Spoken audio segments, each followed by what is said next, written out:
अभी बात नहीं करेंगे सपा कांग्रेस 5 राज्यों के चुनाव परिणाम के बाद ही होगा कोई फैसला। इंडिया में सीटों की साझेदारी पर अब आगे की बात 5 राज्यों के चुनाव के बाद होगी। यूपी में मुख्य घटक दल समाजवादी पार्टी पश्चिम बंगाल और बिहार के सीटों के बंटवारे के फॉर्मूले को राज्य में अपनाने पर जोर दे रही है। वहीं कांग्रेस वर्ष 2009 के लोकसभा चुनाव को आधार बनाते हुए सीटें चाहती है।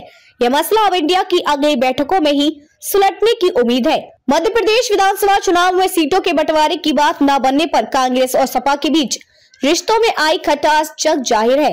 कांग्रेस हाईकमान दखल के बाद भी यह कम या अधिक मात्रा में गाय बगाए किसी न किसी रूप में सामने आ ही जा रही है। माना जा रहा है कि कांग्रेस और सपा के बीच सीटों का बंटवारा अब आसान नहीं होगा। सपा अध्यक्ष अखिलेश यादव ने नवरात्रि में कुछ लोकसभा सीट घोषित किए जाने का ऐलान किया था, लेकिन पार्टी की ओर से कोई आधिकारिक सूची जारी नहीं की गई है। राजनीतिक सूत्रों का कहना है कि इंडिया गठबंधन के कांग्रेस समेत कई घटक दल फिलहाल 5 राज्यों के चुनाव पर ध्यान केंद्रित किए हुए हैं। इसलिए तय हुआ है कि इंडिया की अगली बैठक इन राज्यों के चुनाव के बाद ही की जाएगी। यहाँ तक कि संयुक्त रैली का कार्यक्रम फिलहाल टाल दिया गया है, क्योंकि राज्यों के चुनाव में कई घटक दल एक दूसरे के खिलाफ चुनाव लड़ रहे हैं।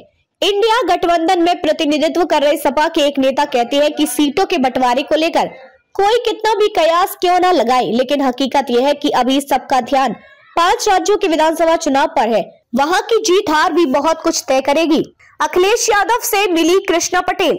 लोकसभा चुनाव पर मंथन। अपना दल की प्रमुख कृष्णा पटेल और उनकी पुत्री व सपा विधायक पल्लवी पटेल ने शुक्रवार को सपा अध्यक्ष अखिलेश यादव से मुलाकात की।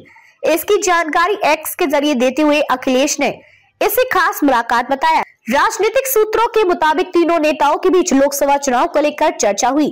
कृष्णा पटेल प्रतापगढ़ से लोकसभा चुनाव लड़ने की इच्छुक बताई जाती है, हालांकि इसकी आधिकारिक पुष्टि नहीं हो सकी। उधर एक अन्य एक्स में अखिलेश यादव ने ईरानी नागरिकों के साथ अपना फोटो साझा करते हुए कहा कि इंसानियत से बड़ा धर्म और मदद से बड़ी इबादत कोई और नहीं। जंग की हालात की वजह से ईरान से आकर हमारे देश में फंसे इन मेहमानों की देश वापसी में हम कुछ कर पा रहे हैं। ये हमारी खुशकिस्मती है।